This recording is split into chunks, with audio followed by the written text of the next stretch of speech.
नवीन उच्च माध्यमिक विद्यालय की ऑनलाइन भौतिक विज्ञान की क्लास में आपका स्वागत है। फिजिक्स में चैप्टर नंबर 1 स्थिर विद्युत का अपन अध्ययन कर रहे थे। इसमें पिछले वीडियो में विद्युत क्षेत्र की तीव्रता का अध्ययन किया था और उसमें किसी स्थिर बिंदु आवेश के कारण किसी बिंदु पर विद्युत क्षेत्र की तीव्रता का एक गणितीय सूत्र निकाला था। उस सूत्र में कोई स्थिर बिंदु आवेश कैपिटल Q है और उससे स्मॉल r दूरी पर एक बिंदु P लिया है, तो बिंदु P पर विद्युत क्षेत्र की तीव्रता का जो मान आया था वो E बराबर KQ/r² प्राप्त किया था। इस सूत्र के आधार पर यदि इसको वेक्टर फॉर्म में लिखें तो E वेक्टर बराबर क्या हो गया था, KQ/r² और क्या हो गया, r कैप हो गया। इसके बाद अगला जो टॉपिक आता है वो टॉपिक है अपने पास विद्युत द्विध्रुव। विद्युत द्विध्रुव या इलेक्ट्रिक डायपोल इसको कहा जाएगा। विद्युत द्विध्रुव होता क्या है उसके बारे में यदि अध्ययन करें तो यहाँ पर विद्युत द्विध्रुव इसकी बात करें तो यहाँ अपने पास दो स्थिर बिंदुवत आवेश लें जो परिमाण में तो समान है, यानी एक Q है और दूसरा भी क्या है, Q है, लेकिन इनकी प्रकृति कैसी है, विपरीत है। एक माइनस है और दूसरा कैसा है, प्लस है। इन दोनों आवेशों के मध्य एक अल्पतम दूरी क्या है, स्मॉल d है। दूरी का मान यहाँ पर क्या होगा, न्यूनतम होगा।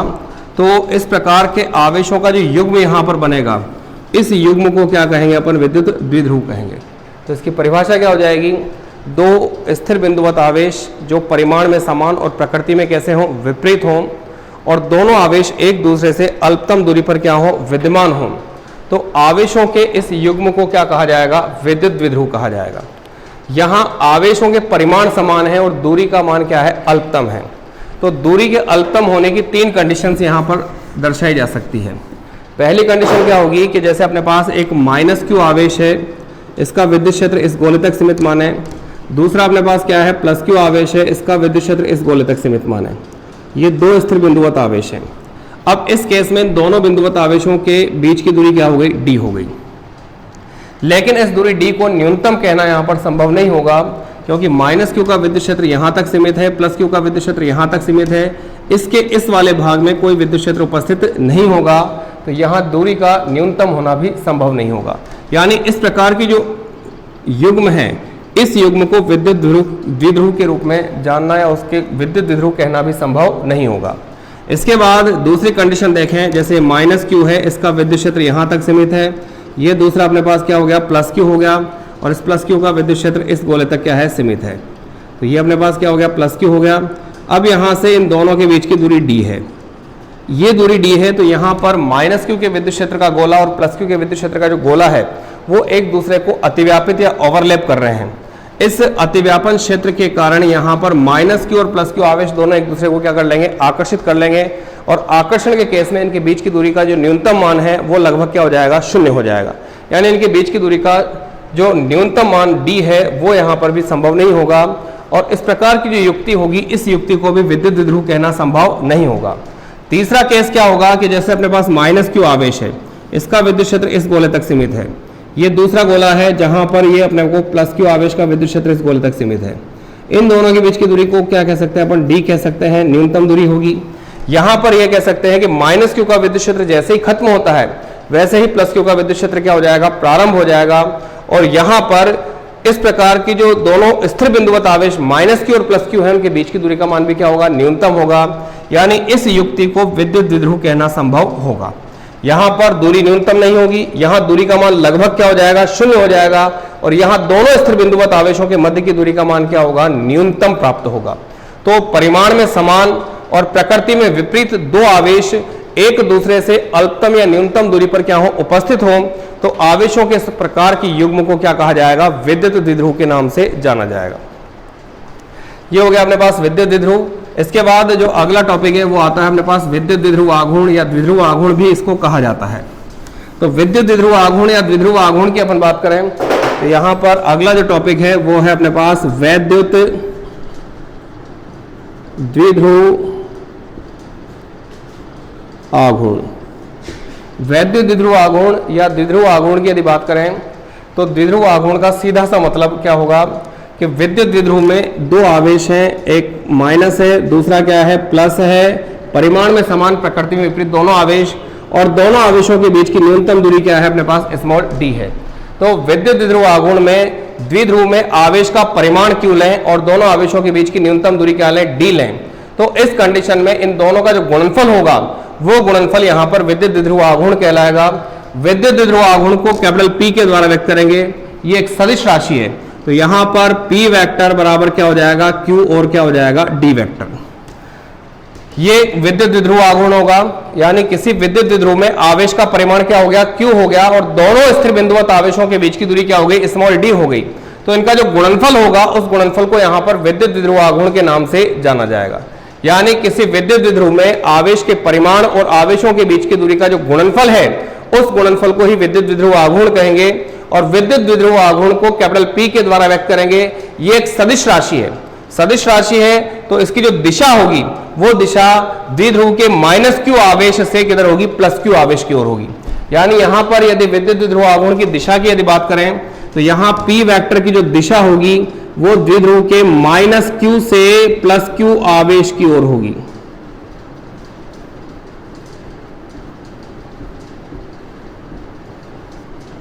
ये कंडीशन P वेक्टर की दिशा के बारे में है। तो द्विध्रुव आघूर्ण की जो दिशा है वो द्विध्रुव के -Q आवेश से किधर होगी, +Q आवेश की तरफ होगी। अब इसके बाद द्विध्रुव आघूर्ण का यदि मात्रक देखें या विमाएं देखें तो इसके मात्रक की यदि बात करें तो P का जो मात्रक होगा आवेश Q है, आवेश Q का मात्रक क्या होता है, कूलाम होता है। D क्या चीज है, दूरी है, इसका मात्रक क्या होता है, मीटर होता है। तो यहां से द्विध्रुव आघूर्ण का जो SI मात्रक होगा वो SI मात्रक क्या होगा, कूलाम इंटू क्या होगा, मीटर होगा। तो द्विध्रुव आघूर्ण के SI मात्रक की यदि बात करें तो द्विध्रुव आघूर्ण का SI मात्रक क्या होगा, कूलाम इंटू क्या हो जाएगा, मीटर हो जाएगा। इसे द्विध्रुव आघूर्ण का क्या कहा जाएगा, SI मात्रक कहा जाएगा। अब कूलाम इंटू मीटर के आधार पर द्विध्रुव आघूर्ण जो P है उस P की क्या निकाल सकते हैं, विमा भी ज्ञात कर सकते हैं। तो यहां से मात्रक के बाद यदि इसकी विमा ज्ञात करनी है तो विमा ज्ञात करने का फॉर्मूला क्या हो जाएगा, कूलाम, कूलाम को क्या लिख सकते हैं अपन, एम्पियर इंटू सेकंड लिख सकते हैं। तो यहां से कूलाम को लिख दिया एम्पियर इंटू सेकंड इंटू क्या हो जाएगा, मीटर हो जाएगा। यानी यहां से m0, L1, T1 और A1 ये विद्युत द्विध्रुव आघूर्ण का क्या हो जाएगा, विमीय सूत्र हो जाएगा या इसकी विमाएं हो जाएगी। तो विद्युत द्विध्रुव आघूर्ण क्या होता है, किसी भी विद्युत द्विध्रुव में आवेश के परिमाण और आवेशों के बीच की दूरी का जो गुणनफल होगा उस गुणनफल को विद्युत द्विध्रुव आघूर्ण कहा जाएगा। इसको कैपिटल P के द्वारा क्या करेंगे, व्यक्त करेंगे। विद्युत द्विध्रुव आघूर्ण जो है उसकी एक सदिश राशि है, तो इसकी जो दिशा होगी वो द्विध्रुव के -Q आवेश से +Q आवेश की ओर होगी। विद्युत द्विध्रुव आघूर्ण का मात्रक या SI मात्रक कैसा होगा, कूलाम इंटू मीटर होगा। और इसकी जो विमाएं होगी वो m0, L1, T1 और क्या हो जाएगी, यहां पर A1 हो जाएगी। विद्युत द्विध्रुव आघूर्ण का सीरीज पद्धति में यदि मात्रक देखें तो सीरीज मात्रक इसका डिबाई होता है।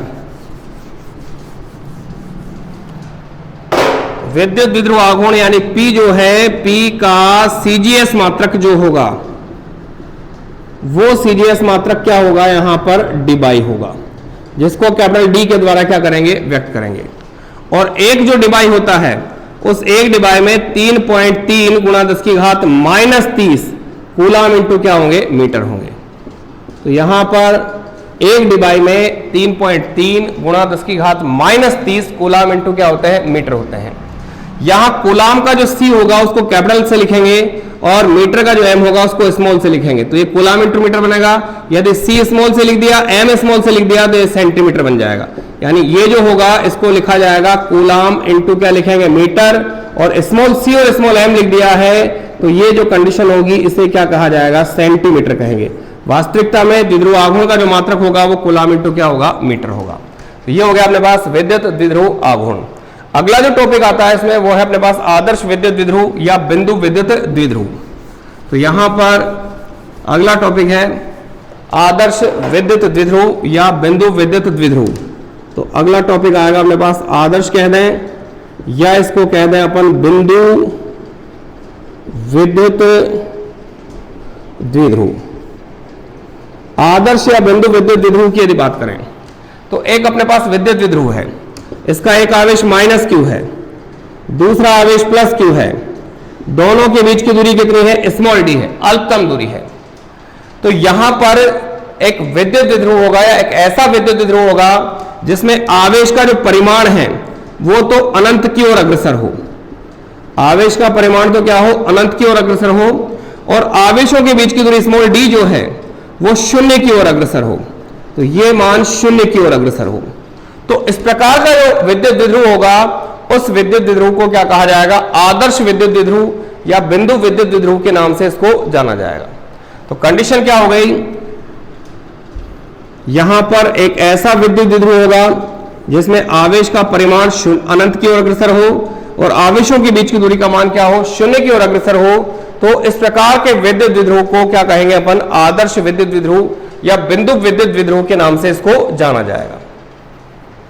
इसके बाद आता है विद्युत द्विध्रुव के कारण किसी बिंदु पर या उसकी अक्ष पर स्थित किसी बिंदु पर विद्युत क्षेत्र की तीव्रता क्या करनी है? ज्ञात करनी है। इससे पहले वीडियो में अपन ने एक टॉपिक पढ़ा था कि किसी बिंदु आवेश से r दूरी पर किसी बिंदु पर विद्युत क्षेत्र की तीव्रता का जो फॉर्मूला होता है वो फॉर्मूला होता है KQ/r²। उसका इसमें उपयोग होगा। तो अगला जो टॉपिक है एक इंपॉर्टेंट टॉपिक भी है, किसी विद्युत द्विध्रुव के कारण उसकी अक्ष पर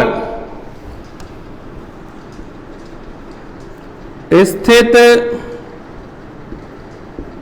बिंदु P पर वैद्युत क्षेत्र की तीव्रता, अक्ष पर तीव्रता का मान क्या करना है? ज्ञात करना है।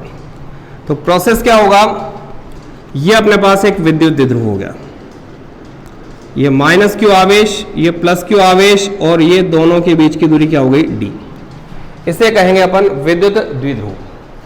अब यहां से अक्ष की यदि बात करते हैं तो अक्ष का मतलब इस रेखा को या तो इस तरफ बढ़ा दें तो ये इसकी अक्ष होगी, या इस रेखा को इस तरफ बढ़ा दें तो भी वो इसकी क्या कहलाएगी? अक्ष कहलाएगी। तो द्विध्रुव जो है उसकी अक्ष पर यहां पर एक बिंदु क्या ले लिया अपन ने? P ले लिया।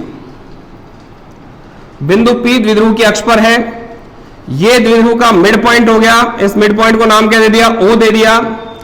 और द्विध्रुव के मध्य बिंदु से बिंदु P की दूरी क्या हो गई? अपने पास R हो गई। अब यहां पर यदि द्विध्रुव के दोनों आवेशों के बीच की दूरी d है और O जो है वो द्विध्रुव का क्या है? मध्य बिंदु है, तो यहां से यहां तक की दूरी क्या हो जाएगी? d/2 और यहां से यहां तक की दूरी भी क्या हो जाएगी? d/2 हो जाएगी। यह बन गया अपने पास आधा एक विद्युत द्विध्रुव है, उसके कारण उसकी अक्ष पर एक बिंदु कौन सा लिया? P लिया। बिंदु P पर द्विध्रुव के कारण विद्युत क्षेत्र की तीव्रता का मान भी ज्ञात करना है और उसकी दिशा भी क्या करनी है? ज्ञात करनी है। इसके लिए बिंदु P पर अपन ने एक परीक्षण आवेश क्या रख दिया? Q0 रख दिया, क्योंकि विद्युत क्षेत्र की तीव्रता परीक्षण आवेश पर लगने वाले बल के क्या होती है? तुल्य होती है। तो यहां पर जो द्विध्रुव के कारण उसकी अक्ष पर जो बिंदु P है, बिंदु P पर अपन ने क्या रख दिया? परीक्षण आवेश रख दिया। इस परीक्षण आवेश पर द्विध्रुव का जो प्लस Q आवेश होगा वो प्रतिकर्षण बल लगाएगा और ये इस तरफ बल लगेगा, तो इसके कारण तीव्रता कौन सी हो गई? E1 हो गई। कौन से आवेश के कारण? प्लस Q के कारण। दूसरा, इसका जो माइनस Q आवेश होगा वो इस पर क्या करेगा? आकर्षण प्रकार का बल लगाएगा, और आकर्षण प्रकार का यदि बल लगाएगा तो इस तरफ जो तीव्रता होगी वो तीव्रता कौन सी हो जाएगी? E2 हो जाएगी। द्विध्रुव के कौन से आवेश के कारण? माइनस Q आवेश के कारण। द्विध्रुव का जो माइनस Q आवेश है वो यहां पर A बिंदु पर विद्यमान है और जो प्लस Q आवेश है वो यहां पर क्या है? B बिंदु पर विद्यमान है। तो यहां पर ये एक डायग्राम हो गया।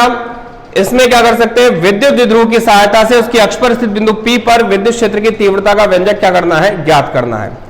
अब यहां सबसे पहले देखें तो विद्युत क्षेत्र की तीव्रता की यदि बात करें तो प्लस Q आवेश के कारण यानी A बिंदु पर जो माइनस Q आवेश है उसके कारण तीव्रता कौन सी है? E2 है। और B बिंदु पर जो प्लस Q आवेश है उसके कारण तीव्रता कौन सी है? E1 है। इन दोनों तीव्रताओं के परिमाण ज्ञात करें। माइनस Q के कारण तीव्रता इस तरफ है तो ये माइनस R कैप हो जाएगा, और ये जो इस तरफ है तो इसको क्या कहेंगे? प्लस R कैप कहेंगे। तो यहां पर B पर प्लस Q आवेश के कारण P पर तीव्रता, ये हो गई अपने पास E1, वेक्टर फॉर्म में लिख दिया KQ/, यहां से यहां तक की दूरी क्या हो गई? BP। तो BP का स्क्वायर, और दिशा किधर है इसकी? B से P की ओर है। B से P की ओर की दिशा को क्या कह दिया अपन ने? R कैप कह दिया।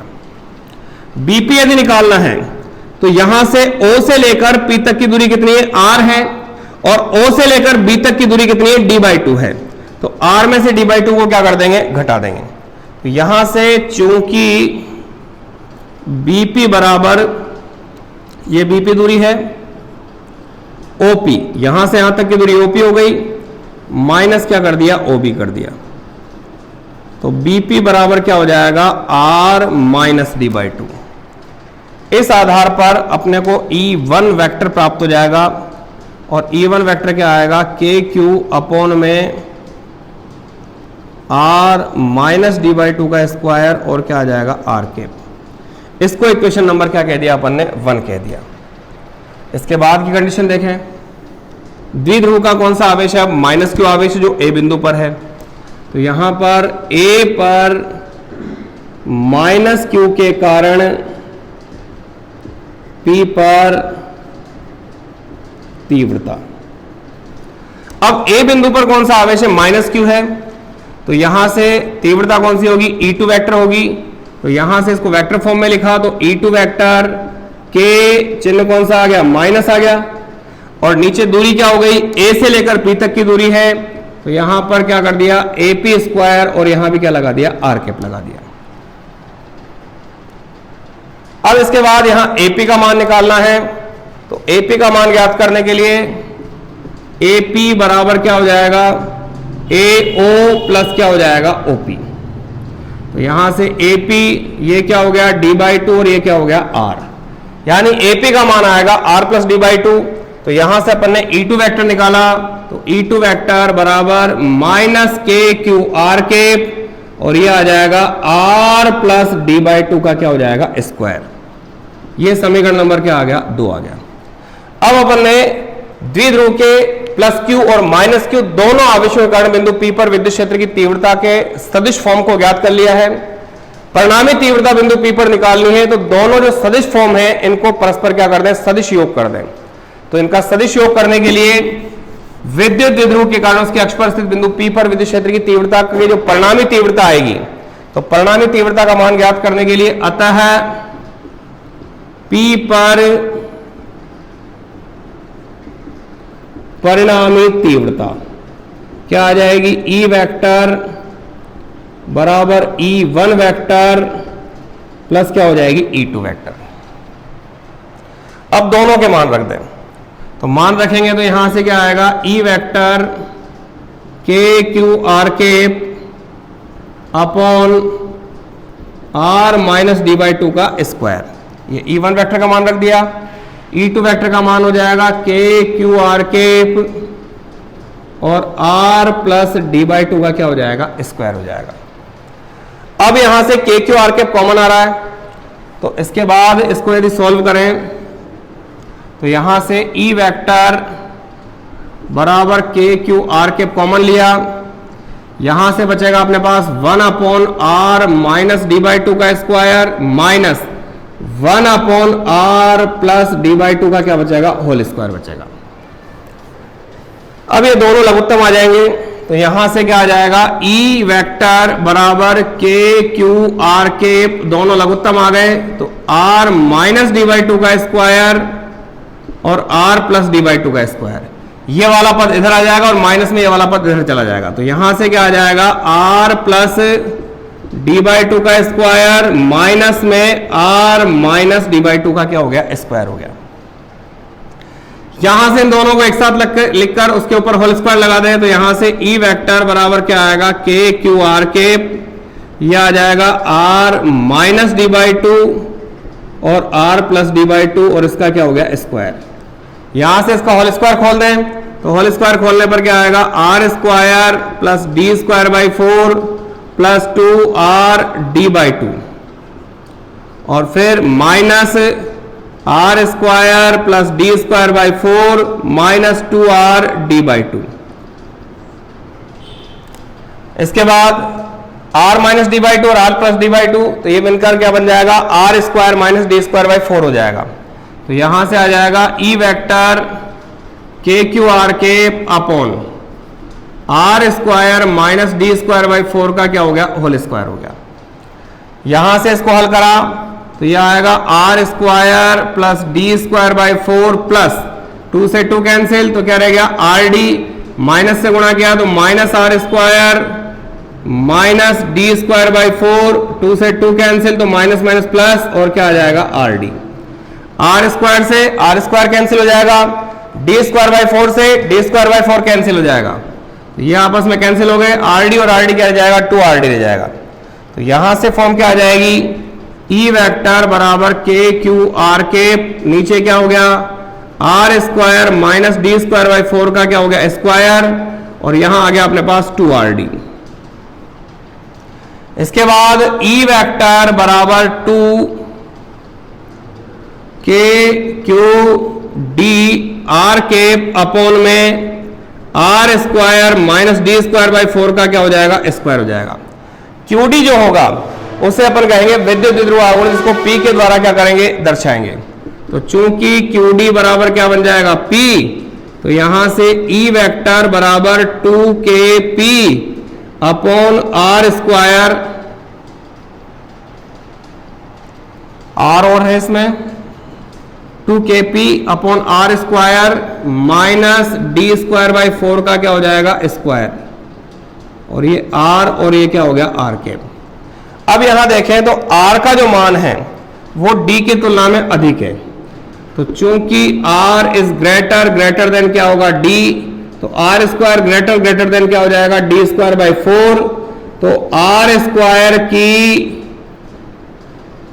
तुलना में डी स्क्वायर बाई 4 को नगण्य मानने पर, तो यहां से क्या आ जाएगा ई वेक्टर बराबर 2 के पी आर, आर के डी स्क्वायर बाई 4 को नेगलेक्ट मान लिया तो आर स्क्वायर का स्क्वायर हो जाएगा, आर स्क्वायर का स्क्वायर, यानी ई वेक्टर बराबर 2 के पी आर, आर के अपॉन में क्या हो जाएगा आर 4, यहां से आर और नीचे आर 4 है तो ये कैंसिल हो जाएंगे, और नीचे क्या रह जाएगा आर क्यूब रह जाएगा, यानी लास्ट सूत्र आ जाएगा ई वेक्टर बराबर 2 के पी अपॉन क्या आ जाएगा आर क्यूब, और ये क्या हो जाएगा आर के।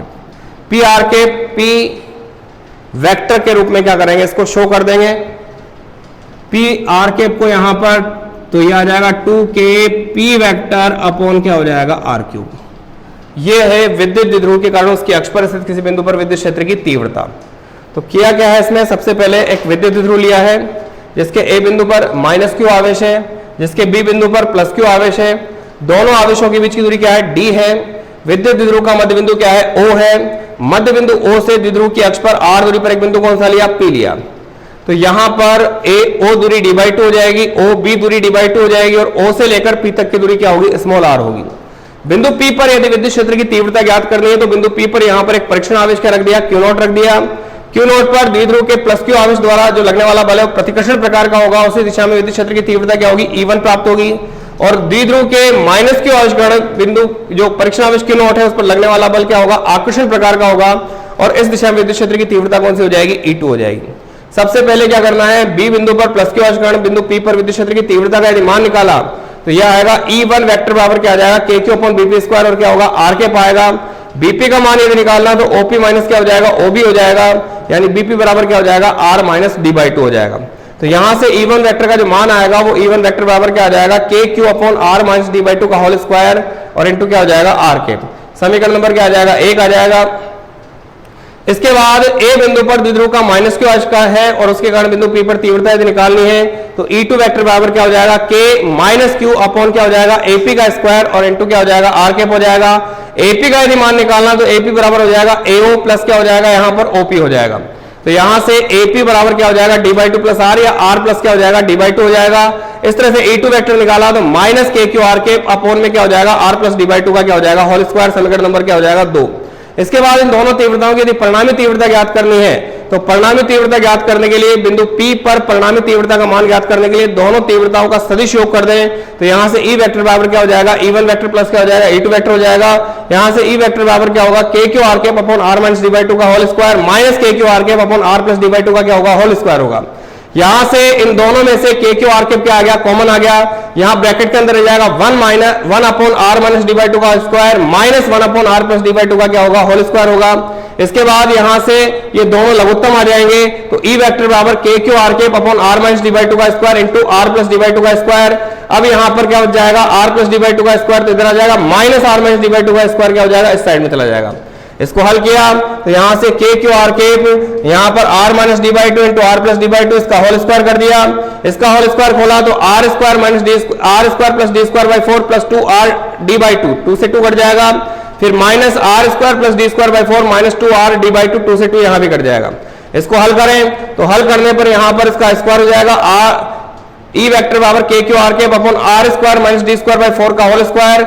यहाँ आर स्क्वायर से आर स्क्वायर कट जाएगा, डी स्क्वायर बाई फोर से d square by four cut जाएगा, टू से टू कटने के बाद आर डी क्या हो जाएंगे, टू आर डी हो जाएंगे। तो यहां से अपने पास क्या आएगा, ई वेक्टर बराबर के q r cap into two r d upon r square minus d square by four का क्या हो जाएगा, होल स्क्वायर हो जाएगा। इसको हल किया तो ई वेक्टर बराबर two k q d r cap into r और अपॉन में r square minus d square by four का क्या हो गया, होल स्क्वायर हो गया। क्यूडी यहां पर विद्युत द्विध्रुव आघूर्ण पी के रूप में कन्वर्ट हो जाएगा, तो क्यूडी को पी लिख सकते हैं, तो ई वेक्टर बराबर two k p r into r cap और आर स्क्वायर अपॉन में r square minus d square by four का क्या हो जाएगा, होल स्क्वायर हो जाएगा। आर का मान डी की तुलना में बहुत अधिक है, तो आर स्क्वायर का मान डी स्क्वायर बाई फोर से और भी ज्यादा अधिक हो जाएगा। इस कंडीशन में आर स्क्वायर की तुलना में डी स्क्वायर बाई फोर को नगण्य मानकर क्या करते, छोड़ दें, तो यहां से क्या आ जाएगा, ई वेक्टर बराबर two k p r into r cap upon में क्या आ जाएगा, आर स्क्वायर का होल स्क्वायर। हल करेंगे तो two k p r into r cap, नीचे आर फोर होगा, आर और आर फोर तो नीचे क्या रह जाएगा, आर क्यूब रह जाएगा, तो ई वेक्टर बराबर आ जाएगा two k p upon r cube into क्या हो जाएगा, r cap. P r cap जो है वो पी वेक्टर को शो करेगा, तो यहां से ई वेक्टर बराबर क्या आ जाएगा, टू पी वेक्टर अपॉन क्या हो जाएगा, आर क्यूब। इस प्रकार से विद्युत द्विध्रुव के कारण उसकी अक्ष पर स्थित किसी बिंदु पर विद्युत क्षेत्र की तीव्रता ज्ञात करते हैं, और ये तीव्रता का लास्ट सूत्र आ रहा है, ई वेक्टर बराबर two k p vector upon r cube. ये विद्युत द्विध्रुव के कारण उसकी अक्ष पर स्थित किसी बिंदु पर विद्युत क्षेत्र की तीव्रता को क्या करता है, व्यक्त करता है।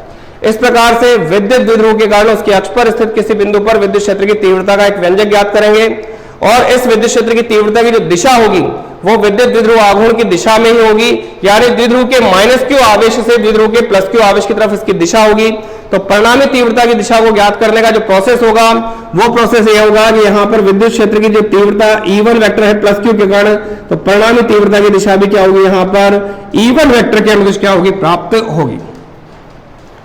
आज अपन ने चार टॉपिक पढ़े हैं, विद्युत द्विध्रुव आघूर्ण, आदर्श विद्युत द्विध्रुव और विद्युत द्विध्रुव के कारण उसकी अक्ष पर स्थित किसी बिंदु पर विद्युत क्षेत्र की तीव्रता का व्यंजक ज्ञात करना। इन टॉपिक्स में यदि किसी प्रकार की कोई समस्या हो तो विद्यालय प्रबंधन से या इस मोबाइल नंबर पर कांटेक्ट करने का प्रयास करें, और इसके नोट्स साथ में डाल दिए जाएंगे। धन्यवाद।